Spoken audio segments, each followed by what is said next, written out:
Welcome in, everyone. It is the Men in Orange and Black, the podcast for the sane Flyers fan.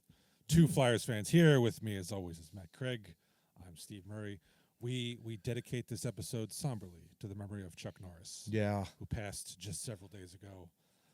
Know this: Chuck never flushed toilets. He just scared the crap out of them. How is that even possible? How could he have gone? So yeah, 86 though. I mean, my God, what 86. a full life, man. Full life. Absolutely. Yeah, just amazing stuff. Yeah, good stuff there. So yeah. very sad, but I'll tell you what's not sad. No. The Flyers actually had a decent stretch. That's why I'm wearing the Patrick shirt. We're still in it, baby. We're still in it. Still alive. Yeah, exactly. It's shocking. Yes. Despite the fact that Hunter Brody complains about rebooting the rebuild, despite the fact that so many people, why we have a horrible power play, this team, holy cow, does not quit, does not give up. That's for damn sure. By hook or by some crook. quitters we know. Yes. Oh, it's juicy. It's so juicy. Oh, it's very juicy. Yeah. All right, why don't we look at where we are at currently as of March 22nd, the day of recording, not the day you are listening. So shut up for inaccuracies. The Flyers now sit at 80 points on the year. Fantastic.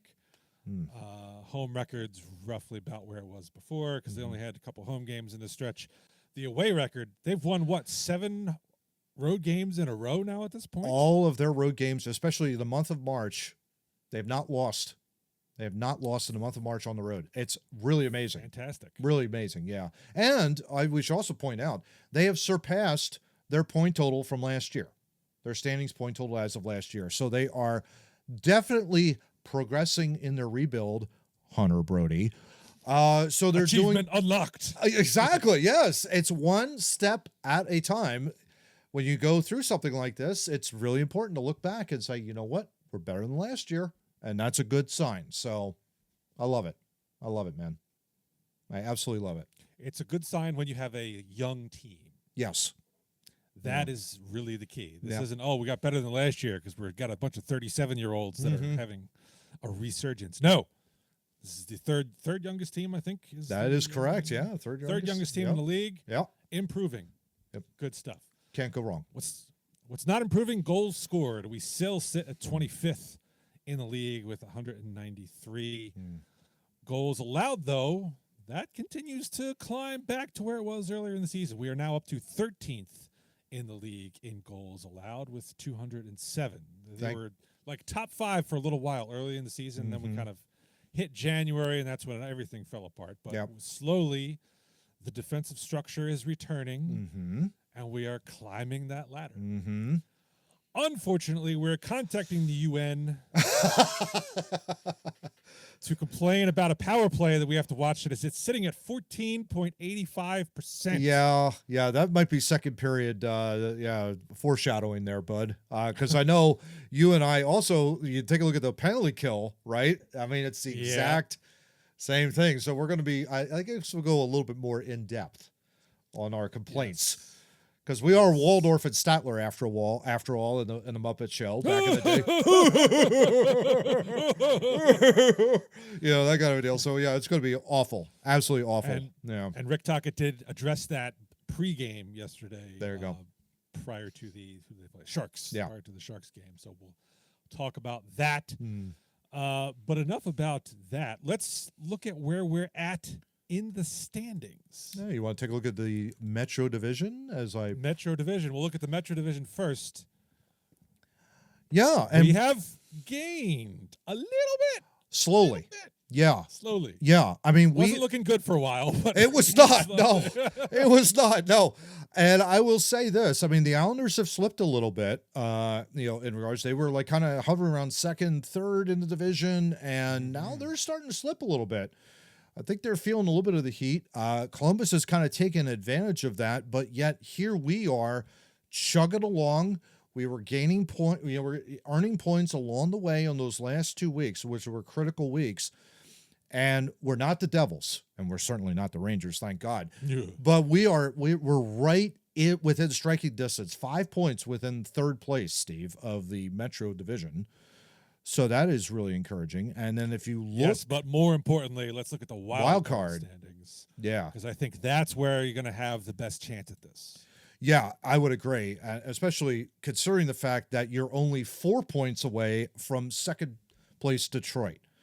I mean, with a game in hand. With a game in hand. So that is huge. And, you've got Detroit coming up. We'll preview that in the third period. We got them 3 times within these next 3 weeks. So, and 2 of them, which we'll be previewing in the upcoming in third period. So we're chugging along. We're right there. We're not going away. We're not slipping like Toronto. We're not, and the Panthers, they're not making it. Really, I think from 7th place on down, they're done. They're not making a run. Yeah. At this point. But within striking distance of the second place wildcard team, I would have never thought that. I mean, it's like I said in episode 1, way back when we first started, said if they hit second place, that's their ceiling. Well, they're getting very close to busting, getting close to that ceiling mark, which is really encouraging. Really encouraging. All along, and we'll talk about the games individually, they were getting all these points. They were winning a bunch of games. But the narrative you kept hearing out there was like, well, they're not getting help. Yeah. Teams above them are not losing. And you think, oh, God, we're going to come into this show. Mm-hmm. They're going to be 8 points back still where they were because everyone else is winning around them. But alas, no. Yeah. The Detroit Red Wings are there for the taking. Oh, yeah. 4 points. Now you got to leapfrog the Islanders and the Senators to do it. Mm-hmm. So it's not a 1-to-1. Yep. Even though you're going to play Detroit a bunch of times, you're still going to have to continue to climb and get over those other 2 teams. Yeah. But don't forget, they're only 4 out now. Yeah, and don't forget this. Like, we're done with the Senators, but we have one more game against the Islanders this year too. So that's like down, heading towards the latter part of the schedule. All that kind of stuff. We're 13 games away from the end of the season. I cannot believe that. 26 possible points, of course. So it's like if they went undefeated, they would go 13-0. They would have 106 points, which I don't think is going to happen. But no. Certainly within striking distance of a shot at the playoffs here. And, you just have to see like what's going to transpire. You can't have duds. You can't come into any of these games, and we'll preview that in the third period. You can't let up. You're right there for the taking. And the belief within the locker room from everything that I've seen post-game has been, we believe in each other, we love each other, we're going to, fight for each other, all that kind of stuff. So it's like they've got great messaging coming out of locker rooms and things along those lines. So we'll see. We'll see what happens. Yeah. Yes. Well, see, things like duds. Yeah. How we're going to start. Things didn't look great. No. After that first game of this stretch. No. Since our last episode, they welcome in the New York Rangers to town, and boy, was this a dud. This could be the dud for the second period. Right?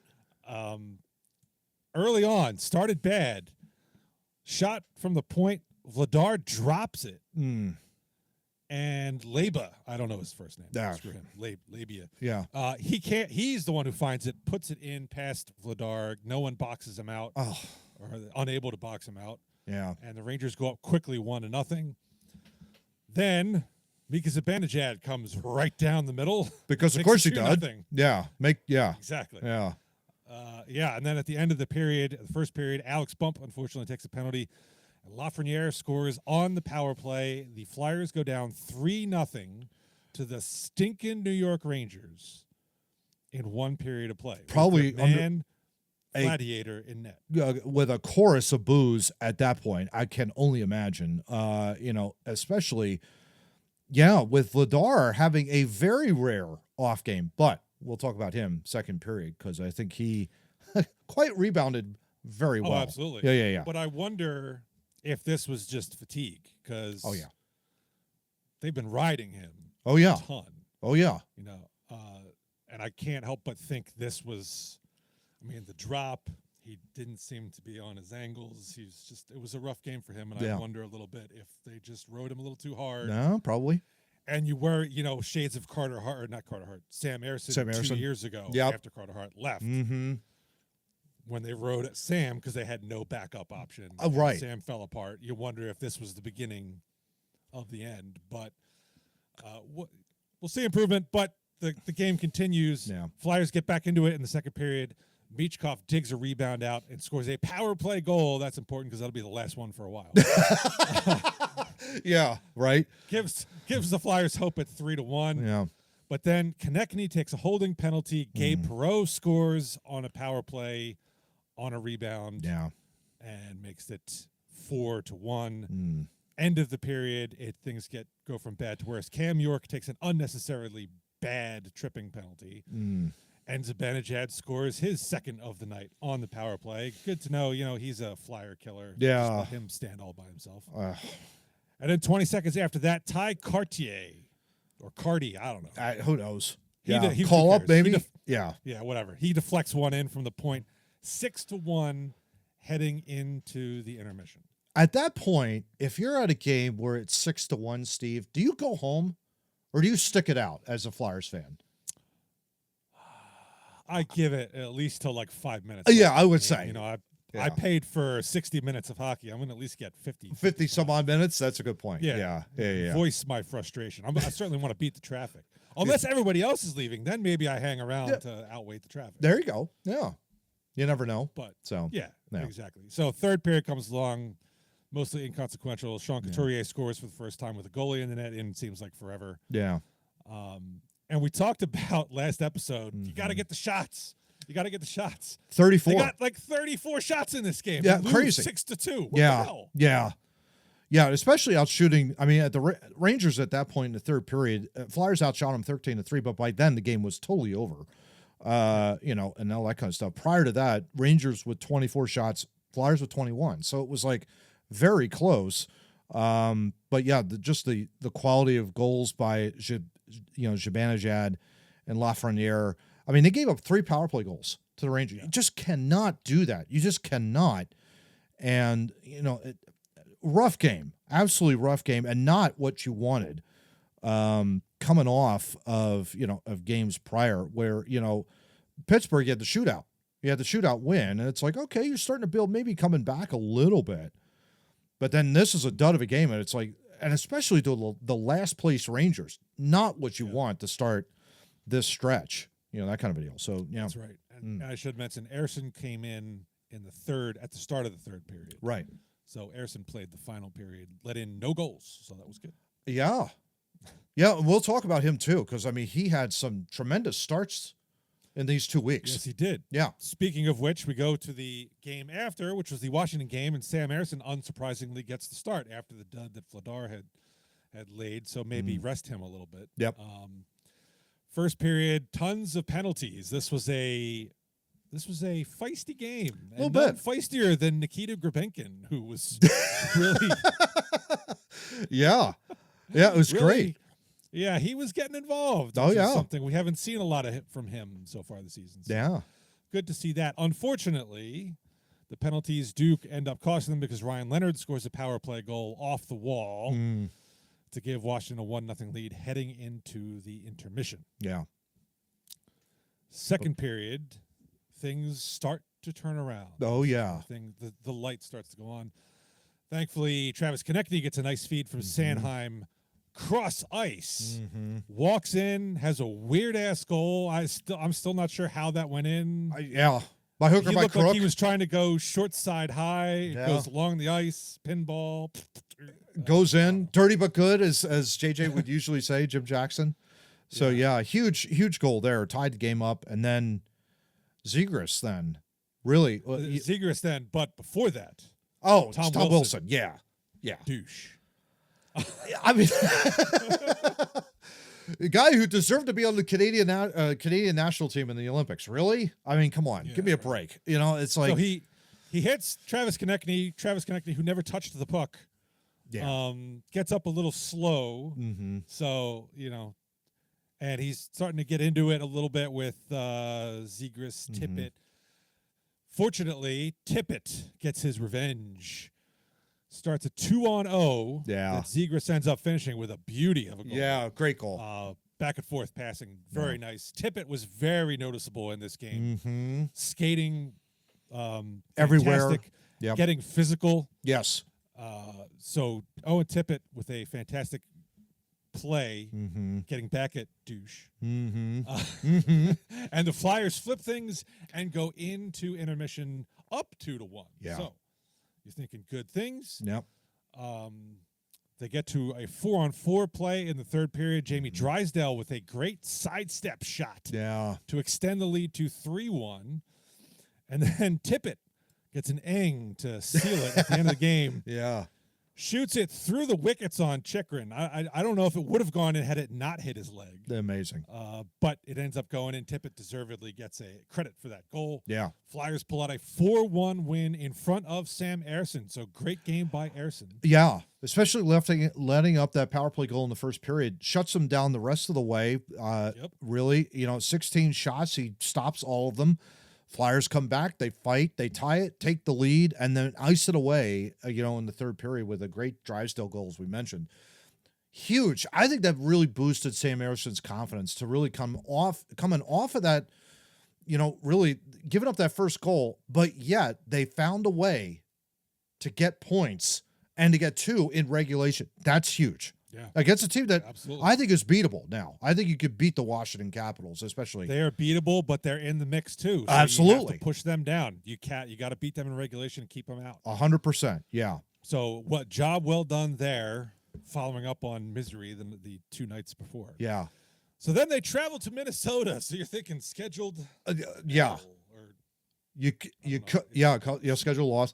You come in at 2:00 in the morning, their time, I think.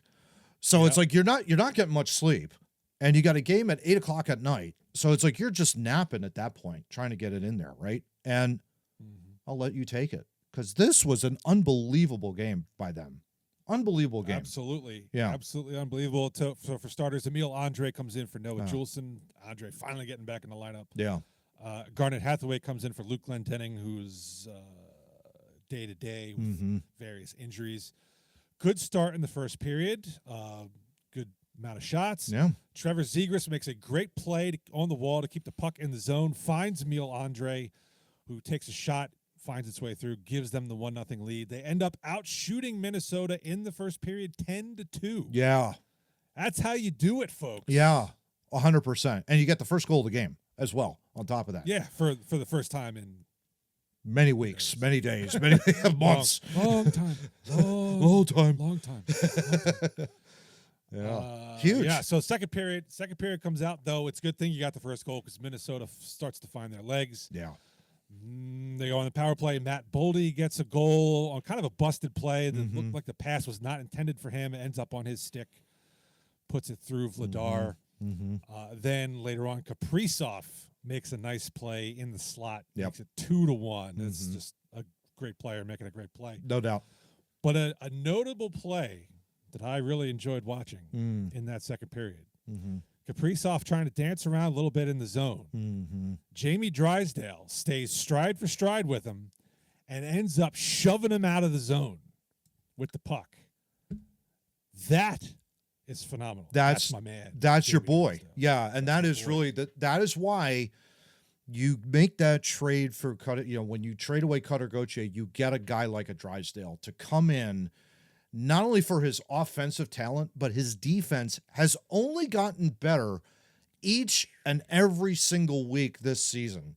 If he's not the most improved or doesn't win the Barry Ashby Award for the best defenseman on this team, there's something definitely wrong with the Flyers organization. This guy absolutely deserves this. I mean, he's just been phenomenal. He's been absolutely phenomenal, really the entire year, I would argue.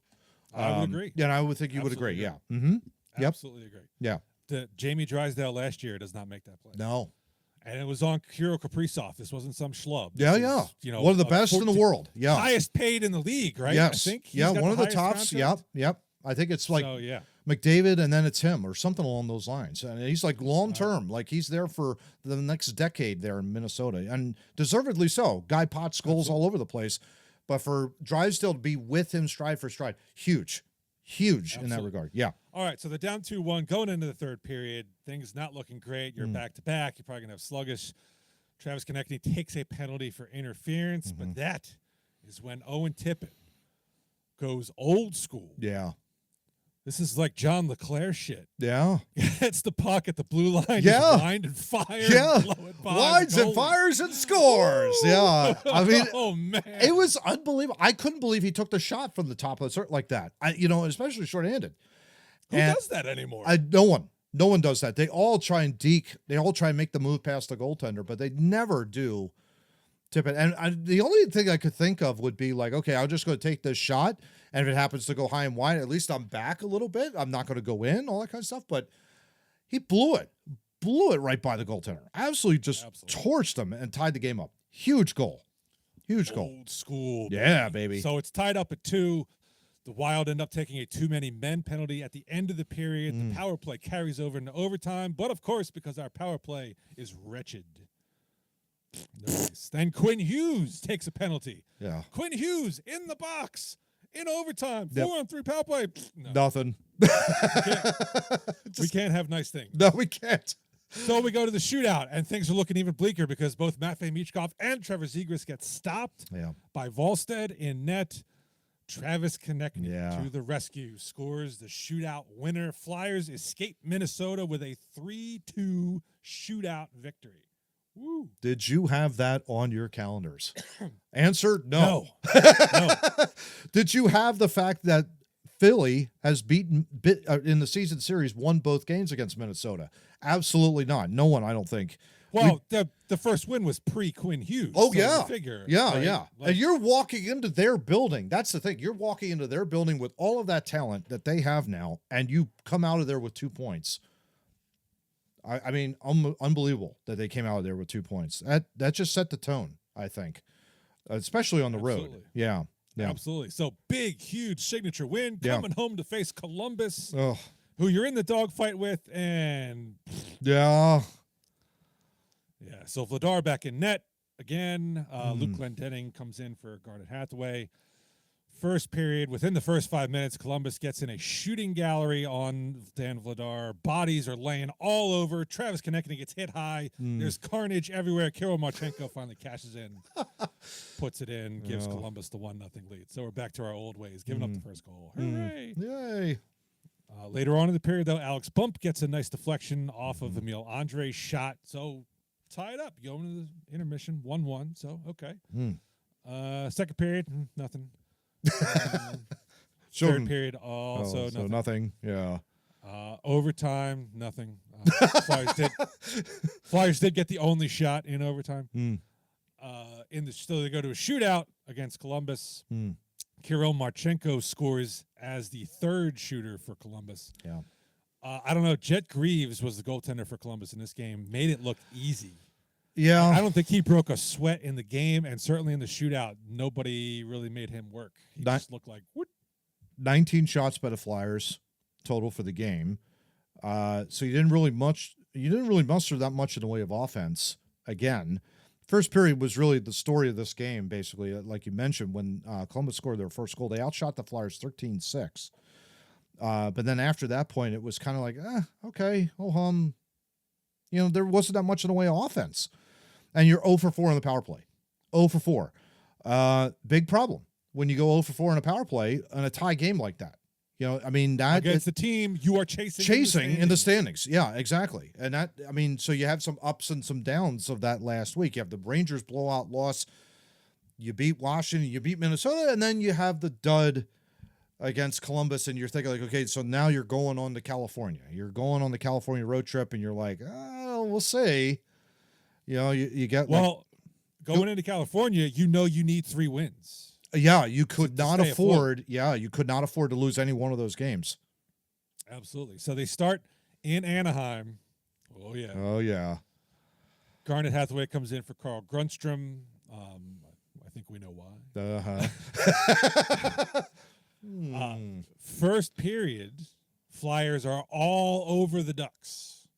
Outshoot them 14-9. Yeah. But there's no finish. Yeah. Oh my God. And you blew 2 power plays. Yeah. Like, what the hell? Yeah. But they do come out 1-0 ahead because Luke Glendening has the finish. off the scrap heap, basically, just waved by New Jersey, and we pick him up, and lo and behold, that fourth line, he gets it going with the first goal of the game. And we have the very nice shot. Yeah. High, out of the corner from Cam York. Yep. I don't know what he was doing in the offensive corner, but it's all good because they score. So the Flyers do go into intermission with a 1-0 lead. Second period starts. More of the same. Flyers are dominating. Eventually, Owen Tippett tips a shot from Travis Sanheim, makes it 2-0 Flyers. So cruising. Yeah. Those quitters just, sailing off into the sunset. But wait. Matvei Michkov takes a late penalty. And wouldn't you know it, Quitter Gauthier scores on the ensuing power play. Yeah. Just kind of hanging out in no man's land, and puck finds him. So now, I guess by hook or by crook. Him, yeah, more on him later. Yeah. Yes.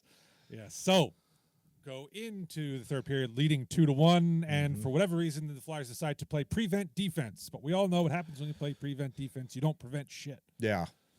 Only got 4 shots in the period, although Nick Seeler did annihilate Jansen Harkins in a fight. Nice 10-bell fight, I guess you could say. I mean, Nick Seeler's no pushover. No. In that regard. So, yeah. Yeah. Quite one-sided, I would say. Right? Yes, and it gets worse. Christian Dvorak misses an empty net, turns into an icing. Ensuing face-off, Ducks go in 6-on-5. Leo Carlson pots a rebound, ties the game at 2 late. We are headed to overtime on the West Coast. 1 o'clock in the morning, here we come. This is where it's fantastic. Yeah. Noah Cates strips a Duck player who tries to go. I don't remember who it was that tried to go between their legs. Okay. That's idiot. Weird. Yeah. Okay. All right. So Cates and Michkov back 2-on-1 the other way. Cates with a pass across to Michkov, tries to drag it across back to the right post. Can't put it in. Cates is there behind the net, banks it in off of Lucas Dostal to win the game 3-2 in overtime. Let's go. Yeah. But wait. Oh, that's right. Yeah. Was it offsides? I had to go under the video hood. The play was onside. We got a good goal. Stands. Yeah. We have a good goal. Yeah. Fantastic. But the best part of watching this overtime goal. Play tell, what was it, Steve? Honestly? Well, so as Catesy and Meach are heading in on that 2-on-1, Cutter Gauthier happens to be trailing the play. Oh. Actually gets close enough, he could have tied Michkov up to try and prevent that scoring chance. Oh. So Michkov is coming down the left side. Yeah. Gets the pass from Cates, tries to drag it across to the right post. Yep. Gauthier is there. Instead of sticking with Michkov and going with him to the right post, Gauthier curls off to the left. Oh, interesting. With nary a wave of the stick. Nary a wave? Nary.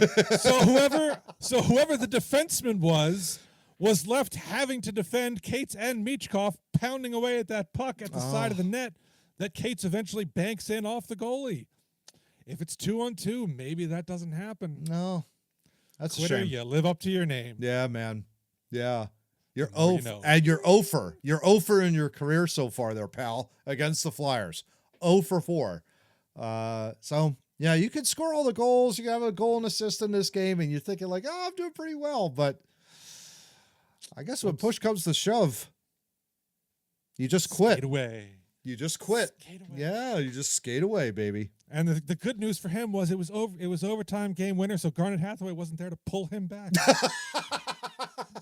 Unwillingly. All right, Oh, so goodness. big 2 points in Anaheim. Doesn't matter that Anaheim got a point because they're not in a division, so who gives a crap? Yeah, exactly. Yeah. On to L.A., which is also right there. So Yeah. I don't know how much travel they really needed for that back-to-back, but Ersson gets the start in net. News before the game. Yikes. Yeah. Hoots, Denver Barkey, Luke Glendening, All banged up. out injured. Yeah.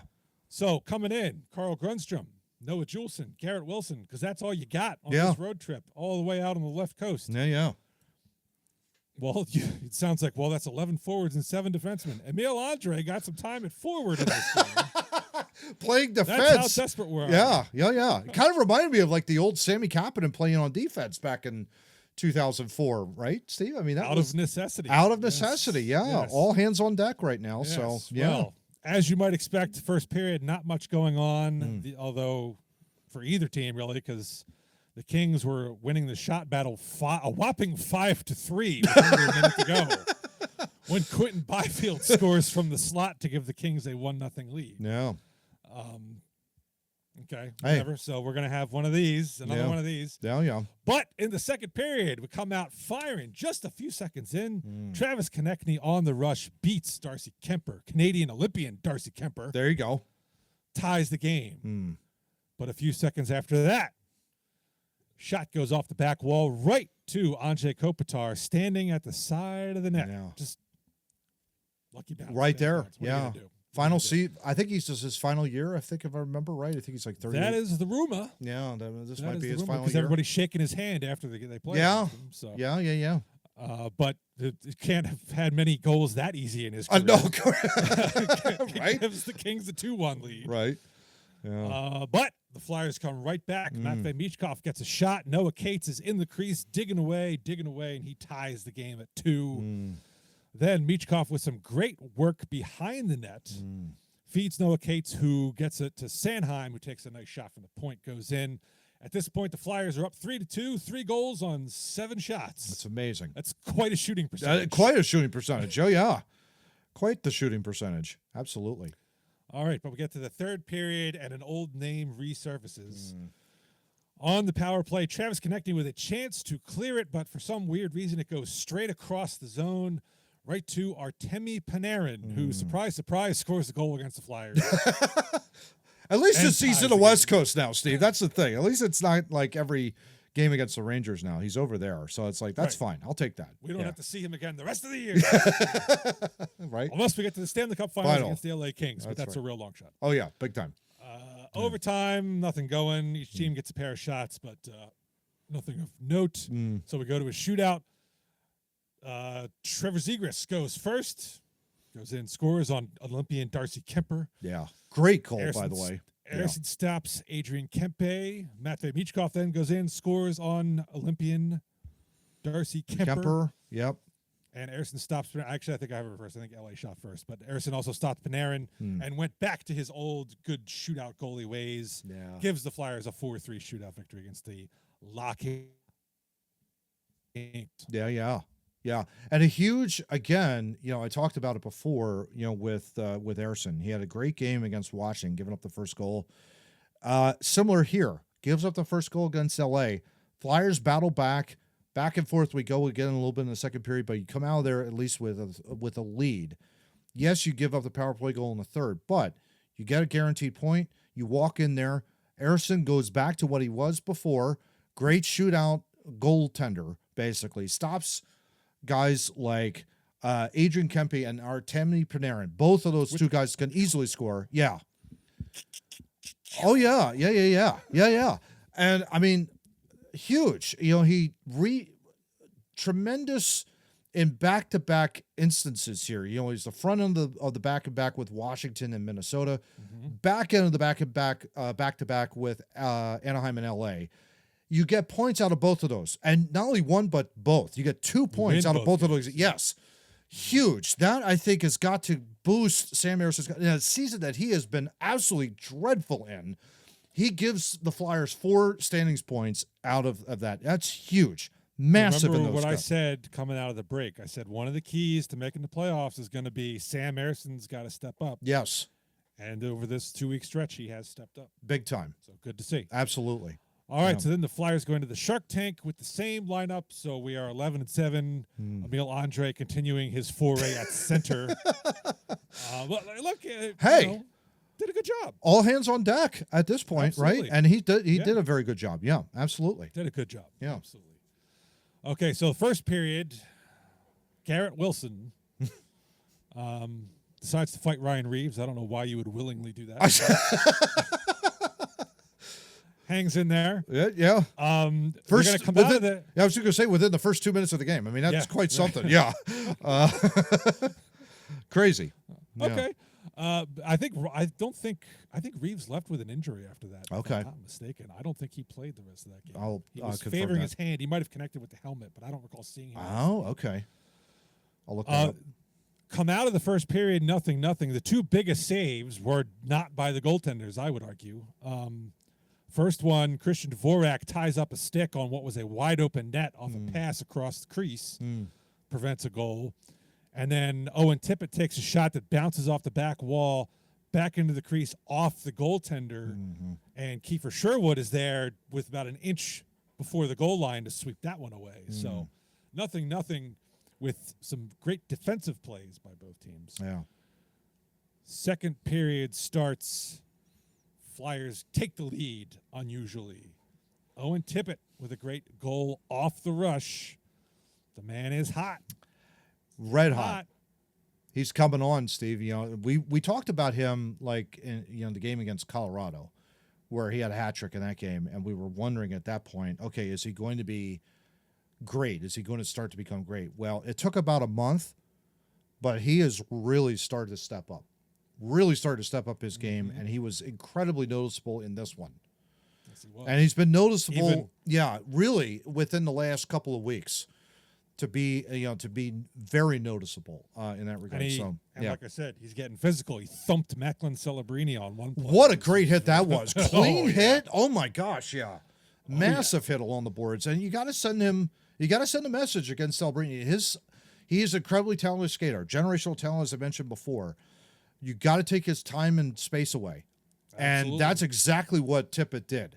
I mean, in that check, it was a beautiful hit. Yeah. Absolutely. And we saw the stats. If you stop Celebrini, you're pretty much stopping the Sharks. You're stopping the Sharks. Absolutely, they don't have much offense after him. So, by the way, I did look it up. Reeves only had 2 shifts in the entire game, so that fight knocked him out. Probably was yeah. Yeah.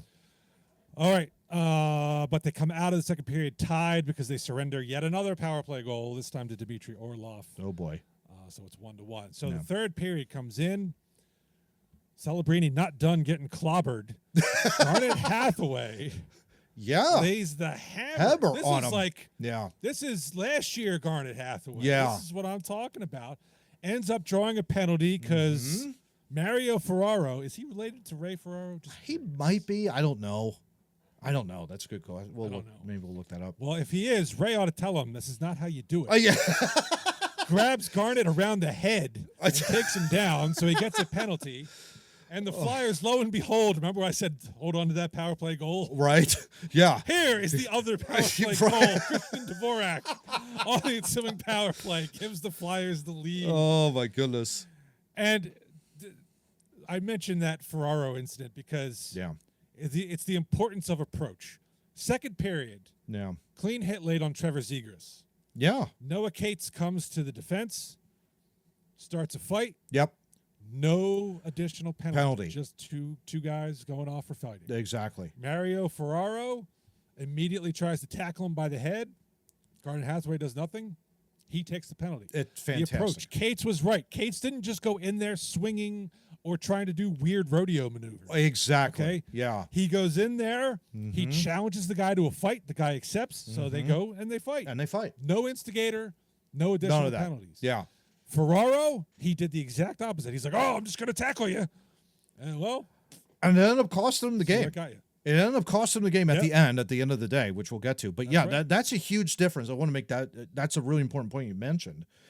Because in games like this, in March, where power plays at any sort of man advantage they come with a cost, really. And if you take advantage of someone doing something really stupid and going to the box for 2 minutes, and you end up scoring on that power play, which the Flyers ended up doing, by hook or by crook, they did, to be perfectly honest. I mean, let's face it, this power play has been absolutely awful. We'll talk about that in second period. All right, save that for the second period. Right. We'll get there. But, I mean, that was a massive turning point in the entire game. The Sharks could not come back from that, and that's the difference, it really gaining points in the standings. If you take advantage of stupid shit that happens on the ice and you make your opponents pay, you're going to come out of there with 2 points in the standings. Massive and point. Just to re-clarify, stupid stuff because, yes, both instances you're coming to the defense of a teammate, which is admirable, something that doesn't happen in, say, Toronto. Which, again, we'll get to that. We'll get to that in a second. So in both instances, but Noah Cates did it the right way. Yes. Yeah. Ferraro, the wrong way. The wrong way. Go get some chicken parm. Flyers, Right? Flyers get 2 Angs, seal the deal. 4-1 victory in San Jose. Sweep California, coming out 3-0. California dreaming, man. I can't believe that they've struggled out there in California. I think it was the first time in almost 20 some odd years that they've swept a California series like that. Nice. I mean, 6 points out of that, huge for the for this season, and not only that, but for the rebuild as well. Hey, Matt. Yes, How's your Granny Smith doing? doing pretty good. I have to go get it. Be right back. You actually have a Granny Smith? No, I don't. All right, I misunderstood the assignment then. Listen, Dubby has taken the ripest Granny Smith green apples and blended them with their secret sweet sauce to create Dub Sludge. I know it sounds like some form of heavy metal subgenre, but instead it's an energy drink to give you faster reaction time and laser sharp focus without crash, jitters, or angst. If you use our promo code Men in Orange and Black, remember the ampersand, the little squiggle on the top of the 7 key, you can get $4 off of this $40 tub of Dub Sludge or 10% off of others in Dubby's inventory. Check it out today. Chuck Norris always wore a parachute when skydiving because the one time he didn't was 65 million years ago, and you saw what happened to the dinosaurs. Right?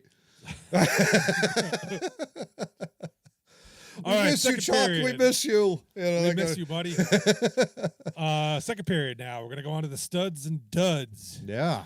And I'll let you have the first stud. Well, first of all, I stole mine. Yeah. First of all, how dare you? That is just absolutely terrible. Shit. How dare you? But in any event, mine is probably going to be the most valuable player. When we go through our season end awards here, Dan Vladar gets my stud of the week or 2 weeks, Steve. For the season, 23, 11, and 7 with a 241 goals against average and a 908 save percentage. This is the most amount of victories he has ever had in his entire career.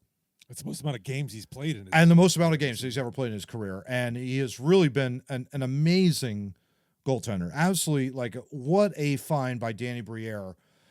You realize that in 2023-24, this guy had a 362 goals against average and 882 save percentage. He has essentially shaved that off by 1.2 goals against for the season. He had 2.41 this year with a 908 save on the season. So he's just done so well. Wanted to highlight this. After the Rangers game, gives up 6 goals, a save percentage of 750. After that point, the 4 games he started, so that's at Minnesota, the Columbus Blue Jackets game at home, and then Anaheim, San Jose. He gave up, in order, Minnesota was 2 goals, Columbus 1, Anaheim 2, San Jose 1. So he gave up 6 following the Rangers game with the following save percentages. Minnesota, 913. Columbus, 964. Anaheim, 944. San Jose, 960. Those are some remarkable stats right there. Coming off a horrible, absolutely awful game against the Rangers, rebounding in a tremendous fashion, and you get points on every single one of those stats following that Rangers loss. So, Dan Vladar, you are the man. Thank you for coming to Philadelphia and wanting to be here. I've never forgotten that when you said you wanted to be here when you signed on July 1. And that's been phenomenal. It's shown your play, and we love you for it, man. We just hope you stay here for a while in that regard. So, yeah. All right. Yours. My name is Gladiator. Right? No, just to pile on that, I think we can put to bed all those questions about whether he can handle the workload. Yeah. Maybe a little fatigued at that Ranger game, but as you said, he bounced back after he got a little bit of rest. Yeah. And he's been good to go. So Yeah. good Big stuff. time Right. My stud, no surprise, you heard his name a ton in the first period. Owen Tippett. Yeah. Bunch of goals, including that sweet ass slap shot. That was, that's 90s hockey, baby. That's what I'm talking about. When did he just grip it and rip it? I was baby. just going to say, when did he have his inner John LeClaire? I mean, my God, that just reminded me so much of number 10 in the 90s when he would just wind up at the top of the circle, just let it rip. and no chance for the goaltender. Absolutely no chance. Yeah. I mean, what a great goal that was. Yes, but Unbelievable. has he ever scored a goal through the net? Dominic Hasek might have something to say about that, but too bad that went in. Yeah, so right. there you go. Yeah, so Owen Tippett, I mean, really, this is going on several months now that he's playing noticeable hockey. Big time. He's certainly on a good goal scoring streak, but not only that, he's playing fast, and like we said multiple times, he's playing physical. Yeah. This guy is big, and I've always said if he could play kind of a physical game, God. Yeah. he could be unstoppable. And he hit Celebrini in the Sharks game. He's laid some other big hits along the last couple of weeks. Yeah. He's mixing it up. He's using his size to Yeah. get in and create havoc. And I just love it. I love it too. I love it too. And He's- I think it's something we've wanted out of him for so long.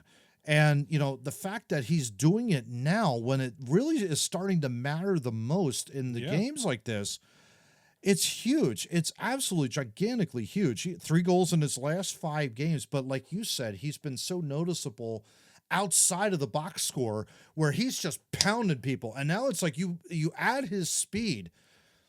He Yeah. has all of the tools. And it's like you could just see, like, in 2 or 3 years' time, this guy could be like one of the top forwards in the entire National Hockey League. Let's hope that continues. Let's hope it continues, man. I mean, I'm excited. I'm excited for him and his career. I really am. Yeah, I'm hoping this is we're witnessing the unlocking Yeah. of his potential. Yeah. Finally. Finally. Yeah. Finally. So we'll see how that goes. All right, we're gonna go to the duds. Oh boy. And we're both it's hard to find a dud personally, Yeah. individually. Personally, yes. When yeah. you get 11 out of 14 points. Sam Harrison played well, won both of his starts. Yep. Dan Vladar rebounded, so we can't pin anything on goalies. Defense has Forwards are all been doing a nice good. job. Defense Yeah. has been good. Everybody's been doing a good job. Yep. Specialty teams. So I am going to pick on the penalty kill.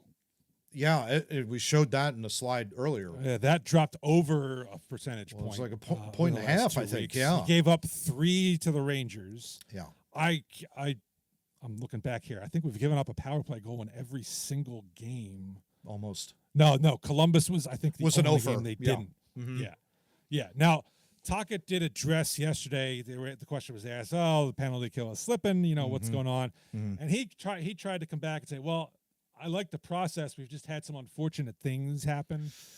And to some extent, he's right. Because when you look at some of these power play goals, like the Minnesota one, we said it was a busted play. You look at the one against LA where it's a bad clear, like it's Konecny just sends it straight across the ice, Right, and that instead of happens over the blue line, Right, and that happens. And Artemi Panarin, so everything's discombobulated at that point because everybody's out of position. Yep. The Anaheim power play goal by he who shall not be named. Yeah. Ristolainen uncharacteristically loses a physical battle on the wall, and it just pops right out. Yeah. So to some extent, yes, some of the power play goals they've given up have not been your typical, that's a crappy penalty kill result. It's just a fluky thing here or there. But at the same time, you're in the crunch. Specialty teams are extremely important when you're not only when you're in the playoffs, but when you're trying to make the playoffs. Yeah. And can be the difference. You talked about Columbus. They had 4 power plays they didn't cash in on. Yeah. Right? You let up power play goals, that could be the difference. That could be a backbreaker. Fortunately, it wasn't the last few games here.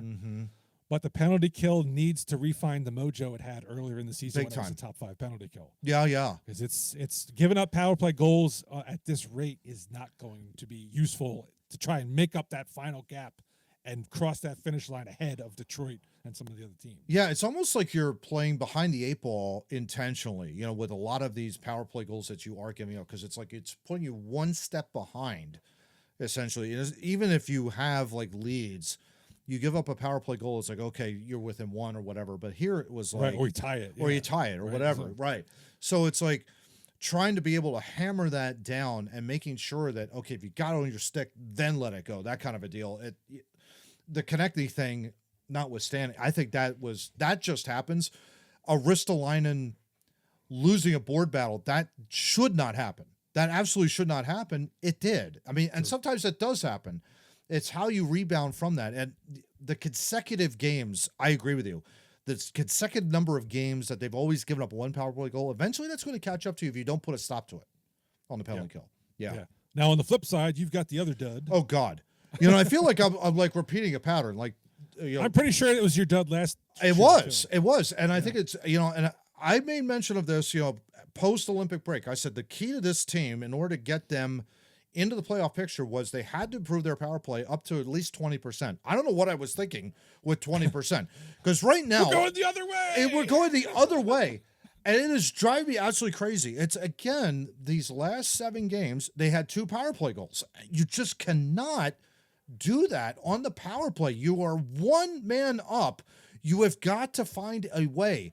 Move. Like, Minnesota's power play was unbelievable when I was watching that. They were incredibly dangerous. Now, granted, they've got Quinn Hughes, and they've got a lot of other people on that team. That's like the talent level between the two organizations it's not even close, really. I think Minnesota, pound for pound, is better talent-wise. But what they were doing on the power play, well, it was so noticeable. They were moving. They were moving everywhere. Yeah. They weren't standing still. And I think a lot of the issues that you're finding with the Flyers is they have standing around. A lot of standing around, a lot of an umbrella approach where you're just one station off, no one's moving. I think with the youth that you have to allow for some sort of movement. You've got to get these guys in motion and go from one to the other. Now, maybe they're not grasping it. Maybe that might be an issue because of their youth. They're not quite sure really where to go when at the right moment. I think that might be maybe some of the underlying problems with this. But at the same time, you have to give it a shot. You can't just stand there and just hope and pray that one shot gets through and you're able to get a dirty goal. That just doesn't happen. I feel like a lot of the problem stems from you don't have someone on the power play who's just like, screw it, I'm shooting. Like a Chris Pronger did, like back in the day. Yeah. Chris Pronger would just like, screw this. I'm just going to fire it. Yeah. Bombs away, and then chaos ensues, and you could hopefully take advantage of the chaos and put one in. Yeah. I just feel like there's too much deferral. Like, I'm going to pass to you. I'll pass back to you. Okay, I want to pass to you. And you don't have somebody on the power play who just takes charge. Yeah, you know it's like, I think like to your point, Zegras I think is really good on the power play as a playmaker. But the problem is he's surrounded by other guys that defer to him to make the pass. He defers right back. He doesn't take a ton of shots. Exactly. On the power play. Yeah, and you need someone to kind of step up to say, all right, I'm going to take this pass from Zegras. I'm going to let her go. I don't care. I'm just going to let it go. Just fire it on the net and get some sort of dirty goal or something like that to get, to at least get the power play juices flowing a little bit. And the other thing too is when he does shoot, he's shooting from like a weird angle. Yes. So if the puck gets saved, it's going to bounce out. Yeah. And not kind of back into a mass of players. Right? Yeah. Whereas if you shoot head on, it's going to bounce straight back, and hopefully you have maybe 1 or 2 guys in there who could get the rebound. Yeah, it's almost like he's hanging out at the half wall and just like making the passes, but you can't take a shot from the half wall at all. That kind of a deal. You got to come off of there to let the shot go. It worked against Anaheim in the first game against Anaheim, but it's not going to work all the time, especially if teams are shading you that way and forcing you to shoot from there. Exactly. Get back to the middle and bombs away, man. Yeah. Yeah, that would be our suggestion. That would be my suggestion too. To be perfectly honest. Yeah. So what do I know? I've never run We're just defensemen. What the hell? I don't know. All right. A couple other topics to discuss here in the second period while we're on miscellaneous things. We referenced the Toronto issue. Yeah. That happened after our last episode, right? Yes. Yeah. Okay. So the Malkin thing happened before. Before then. Because we talked about it. Yeah. But the Gudas thing. Oh. Gudas, if you noticed, Radko Gudas was not playing when the Flyers played Anaheim. Yeah. Because he was suspended 5 games for kneeing Auston Matthews. Auston Matthews is now out for the rest of the season with a torn MCL. As a defenseman, as a former defenseman, like that was probably one of the worst plays I've ever seen from a defensive standpoint. Like, honest to God, you're beat. Like, just stick your leg out. So I'm going to just stick my leg out and basically try and injure like one of the top forwards in the league. And I'm thinking, like, I'm not trying to defend Auston Matthews or the Toronto Maple Leafs here, but like, how bad do you have to be as a defenseman? Honest to God. You know, it's like you're beat. You know you're beat. So to make up for it, you're going to stick your leg out to try and trip him. And at worst, you're going to cause him to, like, basically, like, he had what was it? Like an MCL, like, tear. It was a torn MCL, I believe. And like a quad contusion, like a deep thigh bruise. So it's like, what the hell are you even doing? Honestly, like, how bad do you have to be on defense? Yeah. Honestly, like, it was just absolutely awful play.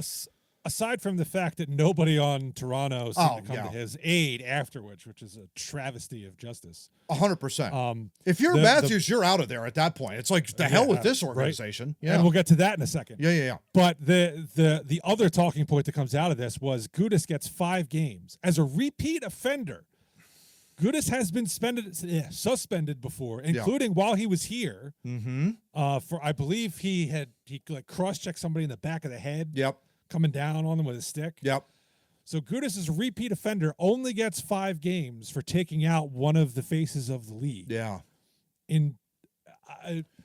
So the question has arisen, is the Department of Player Safety really looking out for player safety? Because this comes right on the heels of Yevgeny Malkin going hatchet job on Rasmus Dahlin's neck. And getting all of 5 games for it, also as a repeat offender. And I something tells me there was another incident somewhere that got a little heat, but I can't think of it off the top of my head. Yeah. But those are the 2 main ones recently. Yeah. Now we should point out that this is something that is collectively bargained. These these suspensions. So 5 is the absolute maximum that the Department of Player Safety can issue for players. Anything greater than 5, the player has the right to appeal. Yes. So the thought process to an independent arbitrator. I think if you have 5 or less, you can appeal to Gary Bettman. Yeah. But chances are that doesn't happen because it's already been collectively bargained. So it's like, right. So why even go there? But yeah, 6 or more independent arbitrator. Arbitrator. Now, for me, if I'm playing in this, I would want minimum 10. This is a long-term injury. And who the heck, like, this kind of surgery that he has to essentially like reconstruct part of his knee and then, let the thigh bruise heal. Like, he'll probably be back for October, given the fact that he's a hockey player. But I mean, because it's like nothing. It's like you just brush it off. It's an MCL. But it's an MCL. MCL is lesser than an ACL. So I think you come back. You come back from it faster. Yeah, I agree. Yeah. But still, he's out for the rest of the regular season, and you have Gudas out for only, like, essentially 2 weeks. Like, that's what we're talking about here. And it's like, so where is the justification? Where's the balance of justice here, really, if you're the NHL? And especially if you're a player in there, where you're not, it's like it's not a 1-for-1. Well, do you remember, this was years ago now, like Steve Downey. Right? Oh, God, yeah. Launched himself at some Ottawa Senator player. Hit him it was either Ottawa or Toronto. Behind the net. Oh, it's terrible. He got 20 games. Yeah. And I think that I don't recall, that may have been his first suspension. I mean, and he leapt off the ice. It was just... we're not saying it wasn't justified at all. I think that was, but to see some of the stuff like what Gudas did, what Malkin did, using a weapon. Yeah. For God's sake. Yeah. And he's done it multiple times now. Yeah. And I get this impression that the Department of Player Safety is scared to go over the 5-game threshold because they don't want to get overturned on appeal. Yeah. They're afraid to throw the book at people. Yeah. Because they don't want to set a precedent for an independent arbitrator to say, that was too much. Yeah, I mean, but again, it kind of goes back to the collective bargaining. And really, it's like, if you've got a Department of Player Safety that's looking out for the players, you've got to make sure that the punishment does essentially, quote unquote, fit the crime. I would argue. Especially as a player, as part of a union, you want to make sure that if there is any sort of significant injury, that is to the level that what Gudas had done. which was completely intentional. There is no question in my mind where he comes across the ice like that with his knee sticking out like a like a branch, for God's sakes, and he clips him on the knee, intentional. That's a 10-game suspension, period. That's a full month at least. And I would argue that at least it's a 10-game minimum of a suspension in that regard. Yeah. And it was like when we were playing, of course, like Marnie McSorley thwacked, I forget who it was, like it was Donald Brashear. Donald Brashear thwacked him upside the head and got I think it was a 41 game, or was suspended for the rest of his career. He was done at that point. Yeah. But he had been a repeat offender multiple times prior to that. So this is where I think the Players Association, and I think you started to see Connor McDavid talk about it. This is something I think you have to be able to, like at the next CBA, you've got to be able to hammer this out and say, listen, if we have a Gudis coming across and taking out one of the top stars, it's got to be minimum 10 game. And that's it. Like, the guys have to understand you cannot do something like this in a game. Well, you just can't. The Players Association is in a tough spot, though, right? Because they represent both the hitter and the hittee at this point. Yeah. Okay. So yeah, they're behind Auston Matthews. Oh, he got injured, but at the same time, you got Radko Gudas is also represented by the Players Association. Yeah. So the Players Association is in a tough spot to say, I got to weigh this. You know what I mean? But ultimately, it's got to come down to you need to protect your players from getting hurt. Big time. Yeah. And if somebody is going to go out of their way to injure somebody as a player, they need to pay the penalty. And I think the Department of Player Safety has to start throwing the book at people again. Yeah. Independent appeals be damned. Yeah. I mean, just, well, that's not how we used to do it. But guess what? It's not a deterrent right now. No. You know what I mean? Like, it's not. You're right. If Evgeny Malkin knows he's getting 20 games for swinging a stick at a dude's head, maybe he thinks twice. Thrice. Maybe he thinks more than the first time he's like, oh, what the hell? Well, it's like, well, what are you even doing? Like, lifting your stick up, for God's sakes. It's like, I get it. Right? I mean, you look at the suspensions that were handed out for drug penalties. Oh yeah. Shane Pinto was suspended, 41 games for a gambling issue? Yeah. There was like I think an Arizona Coyotes, same deal. I think it was like, also suspended 41 games for, I forget the name of the player off the top of my head, and maybe I'll put that in post. But it was like a long, massive suspension, and he had been a repeat offender, and he, I think he hit a Chicago Blackhawk, if I remember right, and he was suspended, like, gone for the rest of the year, and gone, I think, from the National Hockey League. They could not put up with it at that point. It was so ridiculous. But I think you're right. I think the DPOS has to really kind of step in and reestablish their authority. And if it's something where the player comes back and says, you know what, I'm going to independently arbitrate, fine, okay. At this point, it's like, you can't just dole out a 5-game suspension because you don't want to have to go through independent arbitration. Yeah. That's ridiculous if that's the case. It smacks to me that that's what's going on. And I would agree. Yeah. Because every bad thing you see now, it's, they're getting a phone hearing, so 5 games. It's like automatic because they don't want to go through that appeal process. Yeah, it's almost like, okay, 2 weeks off. Well, the way they schedule these games now, you're going to see them again in like maybe a couple weeks and all that kind of stuff. And it's like, it doesn't really help in that regard. It just doesn't help at all. Agreed. Yeah. All right. So then the last thing before we get out of here for the second period. So Auston Matthews, nobody's coming to your defense. Maybe you want out of Toronto. Yeah, we could use you in Philly. I'm just saying. Well, that's been tossed around. It's like, well, tanks aren't aimed at Philly. Maybe you want to come down and play for us. One problem is like he's making $13.5 million. I mean, that's the only issue with that. But I don't see that as an issue. I don't either. My concern about, hey, let's trade for Auston Matthews is, what does that package look like? Yeah, because Toronto wants draft picks at that point. Well, Toronto's going to want a haul because it's Auston freaking Matthews, and they're right to ask for one. Oh yeah. And I would not include Porter Martone in that deal at all. And I know that's exactly what the Maple Leafs would want, is someone like a Porter Martone. So that's off the table. Absolutely off the table. That's kind of where I'm going with this is to land him. Yeah. Well, look, Auston Matthews scored 69 goals 2 years ago. Mm-hmm. Last 2 seasons, he's been battling injuries. Makes me a little nervous. Yeah. Yeah. He has not looked to me like the same player he was when he was scoring 60 and 69. He's got what, 28 goals I think this season. It's like half a goal per game. So He's 28 right probably, now. Yeah, he So would have by been the- on pace probably to maybe get 40, Yeah. which would he'd lead this team. He is an Absolutely. he is an unrestricted free agent after the 27-28 season. So But 2 more years. 2 more years. But here's my point. So he doesn't seem like the same player. Maybe it's because he's injuries. Maybe I don't know. He's turning 29 next season. Mm-hmm. So in terms of the timeline, he's a little bit ahead. He's like, oh well, yeah, but you're getting Auston Matthews. But I think we all agree the time frame for this team to really be in contention is in a couple years. Oh yeah. And to acquire Auston Matthews, you probably need to trade the couple of guys who are going to be what we think are the best players on this team in a couple of years. Mm-hmm.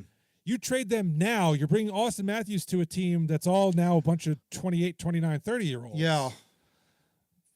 I don't think it's the right time I agree. because of who you'd have to give up. Now, if you're going to tell me Auston Matthews for Tyson Forster, Cam York, a first-round pick, and maybe something else, I would consider that. But if you're going to tell me you got to do Porter Martone and Matvei Michkov in a first, Porter Martone and Michkov are who are supposed to be the good players when we're ready to win a Stanley Cup. Yeah, that's like no way. And Auston Matthews at that point is going to be like 32.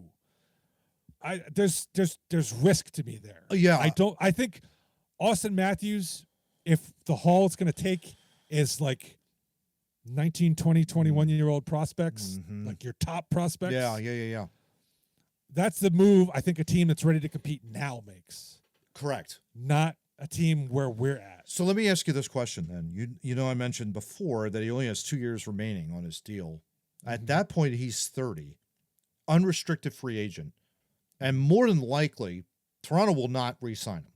I do not think they're going to re-sign him. Toronto won't re-sign him, or he won't want to re-sign in Toronto. I think it could be the latter on that regard because I think he is pretty much done with Toronto. I think not the fan base per se, but the media hounds any sort of captain for the Toronto Maple Leafs because you haven't won since 1967, and you get all of this nonsense of bullshit, from all the Toronto media, which does not help. If you were to sign him as a free agent in 28-29, hypothetically speaking, right, you would have a Michkov that right now would be 23, 24 years old. Martone would probably be 21 or 2. Could you see Auston Matthews here at age 30 as a second-line center? And would you sign him to something, maybe not at $13 million? Depending on how things go, he might be the first-line center if you signed him. Well, okay, let's just say, argument, you sign him as a 1C. Does that command him $11 million, knowing what he's gone through in his career? I think, because you're right. I mean, he's been hurt, and the goal production has gone down. But I would absolutely explore it. If you got 2 more years, I mean, the other problem is maybe somebody else trades for him, and he ends up resigning. And he ends up resigning.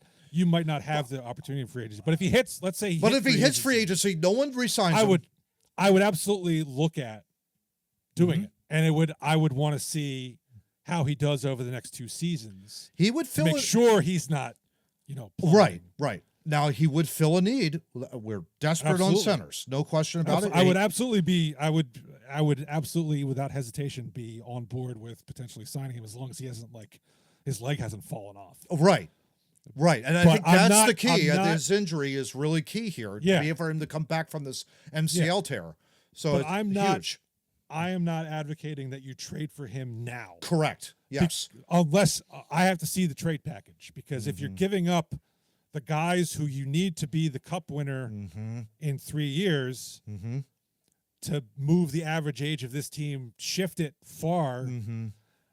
I don't think that's the right play. I think exactly. I think the risk is too high right now, or even a year later. Let's just say, like heading into the last year of his contract, you don't make a trade for him at that point. You wait for that free agency to hit. Well, and then possibly sign him then. You said, what's his last year? 27, 28 is his last contract. That's 2 seasons, right? So if he's still Auston Matthews and Toronto's like, he's not re-signing with us that last season, and he's available at the trade deadline. That's a great question. You might be able to get him for less because of the fact that he's not under control. And then possibly you have Toronto maybe retaining half of that salary. Toronto's over a barrel. Well, I would say no retention. That you have to give them less, right? If they retain, you got to give them more. Oh, that's true. If you get to that point, you might have them over a barrel because they know they're going to lose them, so they're going to have to take your best offer, and maybe your best offer isn't at that point the guys who you need later on down the road. Right? So that's my view of it. I don't think it makes sense this offseason to deal with it. No. Unless the trade package is less than we think it is. Right. I highly doubt. Right. I highly doubt it too. I mean, it really is something else to see because he is one hell of a player. He proved it in the Olympics. It's like the pressure on him in Toronto is so ridiculous in my estimation. And granted, I think part of it is, well, he ended up scoring almost 70 goals, Matt. He had a huge career year. It's but that was a career year. No one scores 70. That was unbelievable what he pulled off. What he did. But I would, if you had an Auston Matthews here on this team that pots 25 to 30, I'm going to take it. No. I want 40. If it's Auston Matthews, I want 40. Okay. But then that's the question then. Is he talented enough to pot 40? And I don't know the answer to that question. I don't know. With all of this injury history, I don't know, but it's fascinating. It's absolutely fascinating to see what you could do with him. On this lineup, if you get him potting 35, 40 goals, look out. Look out.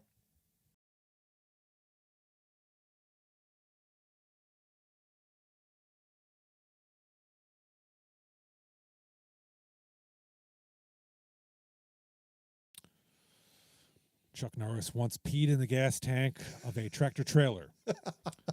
That truck is now called Optimus Prime. Hey, I heard before we get going here and closing this thing out, I don't know, I shared the Godzilla meme with you that he was going to help to stop this Strait of Hormuz, just so you know. That kind of a deal. Anyway, let's move on to third period here. Insider talk. Nobody knows what we're talking about. You don't have access to my text message. So this is Don't go hacking me, please. There you go. All right, third period. What's coming up? We got 7 games in the next 14 days. Boy, that's a tight schedule. Oh, yeah. On my screen. Yikes. Home stretch there, bud. Home stretch. Home stretch. Yeah. This is make or break time, baby. We said that last month. Now we're getting into crunch Now time. we're getting to Oh, yeah. All right, so first up, we got those Columbus Blue Jackets coming back in. We just saw them. They have points in 12 straight games. They recently thumped the Carolina Hurricanes 5-1.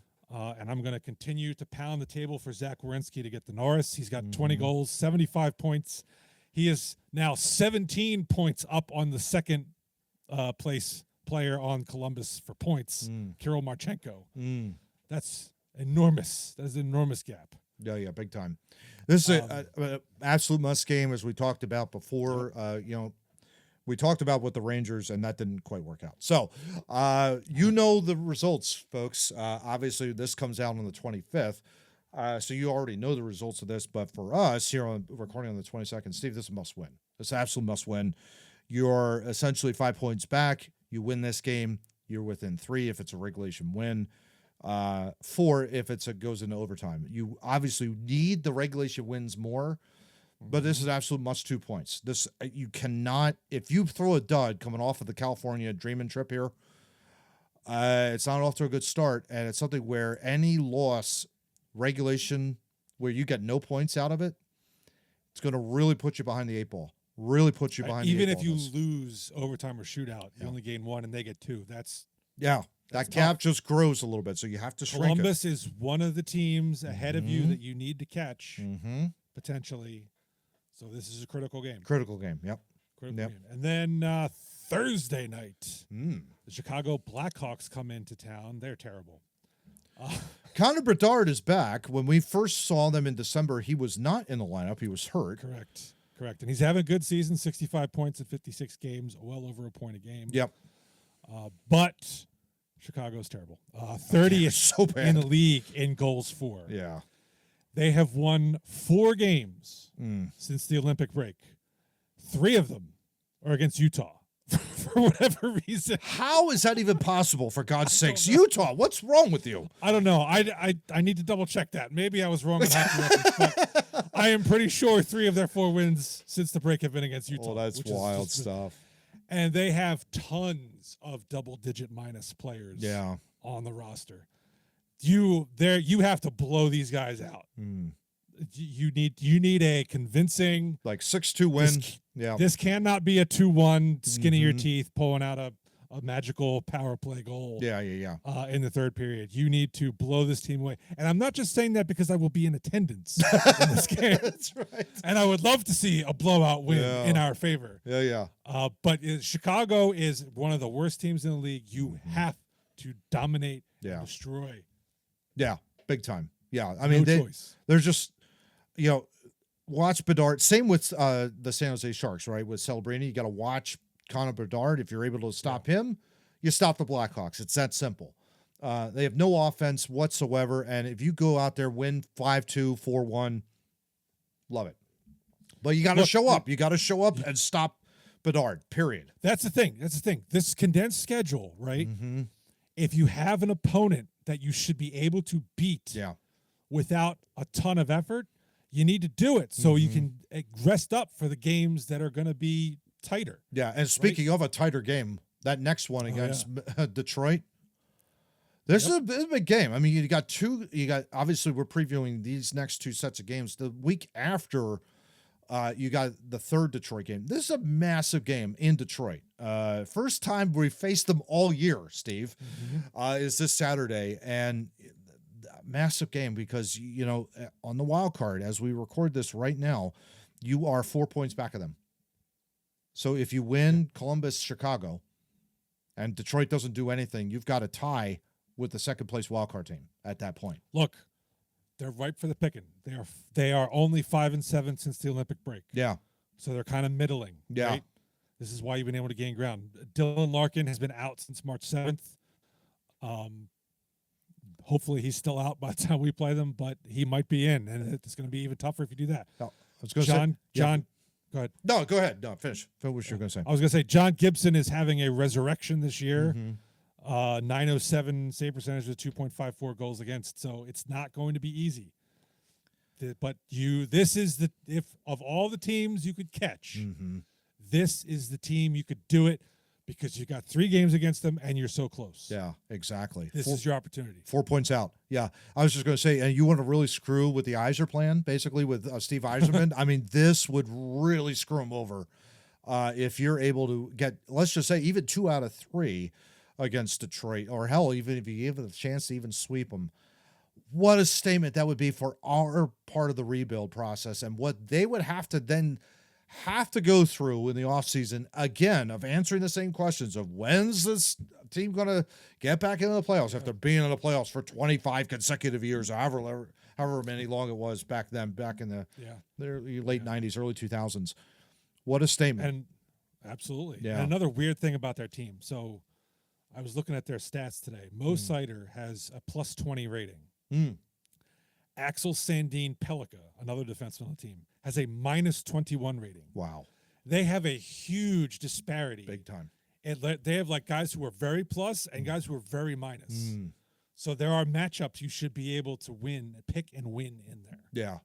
Yeah, exactly. Good point. And the other reason you got to win this game is because the very next night, you welcome in the Dallas Stars, who I don't know if you're paying attention to the Central. Oh, They have crept within 3 points of the Colorado Avalanche. yeah.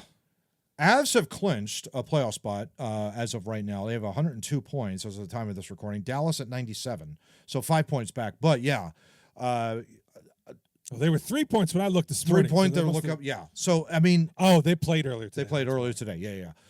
So yeah, this one's going to be tough because we talked about before Columbus, Chicago, Detroit, all winnable games, every single one of them. That Dallas game is going to be a dogfight, especially considering the fact that it's a back-to-back. So you must win those 3 games prior because Dallas, that's going to be. But then again, Steve, here we go, right? Well, yeah, Boston, Minnesota, you won. Colorado. Minnesota, you won. Vegas, and Colorado up there. I mean, so could they beat Dallas? Theoretically, yes, but it's not looking likely because they are. Dallas is right there. They're a freaking machine. They've only lost 15 games in regulation the entire year. So, Well, listen to this.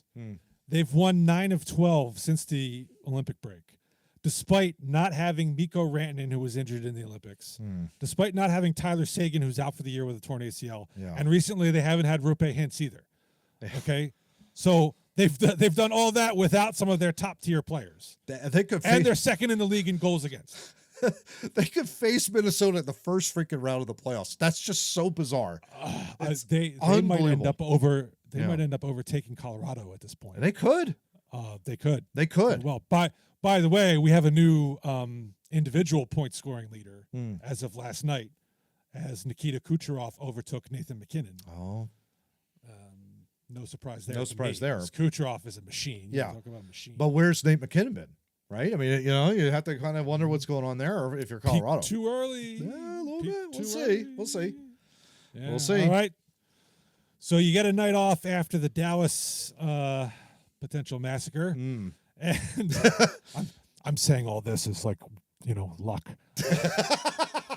So then you go to Washington. So that's a team you've seen a bunch of recently. Mm-hmm. They're hanging around. They beat Buffalo, who has turned into one of the better teams in the league the last year. Got to do this. Put your thumb down on You them. got to push them down. Yeah. You got to push them down. Take No 3 of choice. 4. This is your opportunity to do it. You beat both. Both your games against Washington were at home. The loss was in Washington. Go down there, beat them. Take 3 of 4 for the season series. That would be huge. And I got to say this, to be perfectly honest, Alex Ovechkin does not look like the same Alex Ovechkin to me. Yeah. I don't know if he's hurt, if he's lost the passion since he's broke Gretzky's record. He just hasn't looked like the same player. And it's like he's been such a great player over the last, obviously last 20 years. You have to wonder if the age is finally catching up at this point with him. Could be. It could be. What a great player, phenomenal player for the National Hockey League. But yeah, it's like if you're Washington Capitals, you have to wonder if you're going to go through this next phase, this next era of your organization, because you traded away John Carlson, one of your top defensemen, to Anaheim. Now you have Ovechkin, who's like approaching 40 years old. You know that I think he is 40. I think he's going to be 40. Yeah, or he is 40. I think he is 40 now. Which is phenomenal stuff. But it's like you have to wonder, like, and you're now behind the Flyers. And in terms of the wild card, they are 5 points back of Detroit as we record this on the 22nd. So you've got a lot of teams to try and overtake just to get into the playoffs. But is it really worth it at that point? So a lot of unanswered questions, I think, for the Caps heading into the offseason here. And at that point in the schedule, that's the end of March. Are they out of it at that point? I don't know. That's another interesting thing to consider is we're talking about this as if it's happening tomorrow, but the reality of it is we're about a week and a half away. A lot could happen. Oh, They could yeah. be well out of it at that They point. could be. They absolutely could be. And Ovechkin is 40. He'll be 41 in September. I mean, what a remarkable player. I mean, he's been playing, I think, since Absolutely. 19 or something like that in the National Hockey League. So, I mean, he's been yeah. crazy. But all those years, I think, have finally kind of caught up, I think, to him, because he has not been the same, really, ever since he broke Gretzky's record, I think.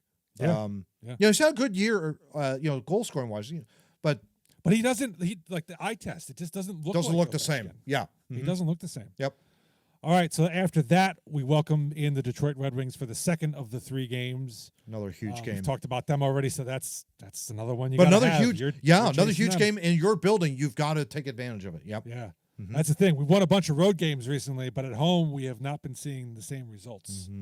We're 1-1-1, I think, over that last stretch at home. So got to turn that around, especially at that Chicago game. Since you're going to be there. Yeah. Right. All right. And then to conclude this stretch of games here, we wrap up with the Islanders. Another huge game, Steve. I mean, yeah.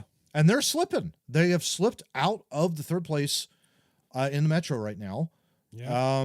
At one point, they've lost 2 in a row. They got spanked by Montreal last night.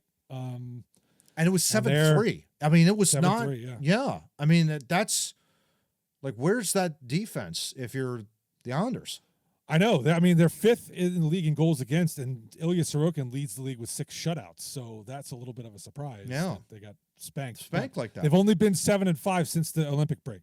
They've been another one of those middling. Kind of just doing this, but yeah, they're not really rocketing up the standings either because now Columbus has overtaken them. So huge game there, and especially in a back-to-back. So, yeah. Yep. So another round of 7 games, Steve, 14 possible points. They're going to go 7-0. They're going to get 14 points right now. Yeah. So what are your thoughts there by looking at it? What do you want to see as we look at this schedule here? Oh, I want 14 points, but I mean, that would be 94. That would be unbelievable. It would be. It would solve a lot of problems. I mean, I'm gonna do the smart thing. I'm gonna say 0 out of Dallas. Yes. Dallas was by far the that's- hardest of the stretch. No question. Absolutely. Yeah. Absolutely. 2 in Chicago. 2 in Washington. Yep. That's 4. Give me 3 out of the 2 Detroit games. Okay. 7. 7. Yep. With Columbus and the Islanders. Give me one of the Columbus and the Islanders as a win, and get me another point out of the other one. So that would be, well, there'd be more than 10. So you have a Chicago win 2, you have a Detroit win, if I remember right. Because I got 3. I want So 3 you want points 3 points out of the games. Detroit series. Okay, so that's 2, That's 5. 5. Washington was 7, and then if you get 3, you're talking 10 at that point. 10 out of 14. Okay. Yeah. So yeah, they had 11 in this last stretch. Yeah. If you get 11 again, that's 91 points on the year. That's phenomenal, by the way. We should point that out.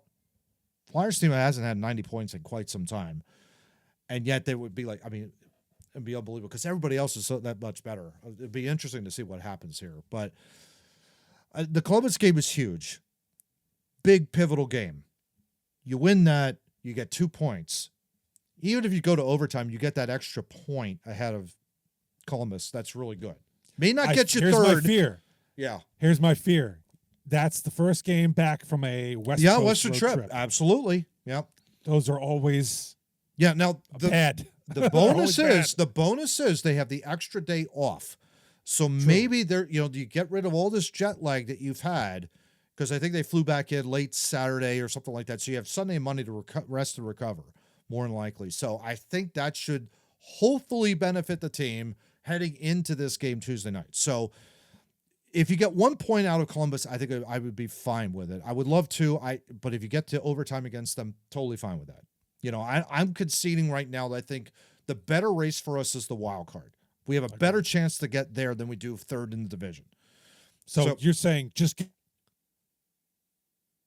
get to no matter what, right? Of Columbus, right. If you get at least 1, totally fine with that. Chicago, I agree with. Since you're going to be there, got to be a W. Regulation win, no question about it. You should blow that team out 6-2. Period. The Detroit, I agree with you. If you get 3 of 4 out of Detroit, or if you sweep them, that would be even better. But if you get 3 out of 4 minimum, huge. So that's 6. Dallas, the loss, and I think if you beat Washington, it gives you 8. And if you could somehow get 2 shootout win, let's just say against the Islanders, you get 10. That's what I'm thinking. I'm thinking if you get 10 out of 14, double digits is really the key point in all of this. If you could get double digits out of these 7 games, which I think you have the capability of doing it. Yeah. I don't want to concede a point to the Islanders, though, because that's one of the teams you're chasing. That's one of the teams you're chasing. In the wild card. Yes. I mean, I agree. Columbus, you could probably give away the point. Yep. Because you may not be able to catch them. They're so hot right now. Mm-hmm. They're probably going to get the third spot. Mm-hmm. But the Islanders and the Red Wings are in your crosshairs on the wild card. Yeah. You cannot give them any points. If you lose, I think, any one of those 3 games, or if you have like 2 out of 3 losses to the Red Wings and the Islanders, I don't think you're going to make it.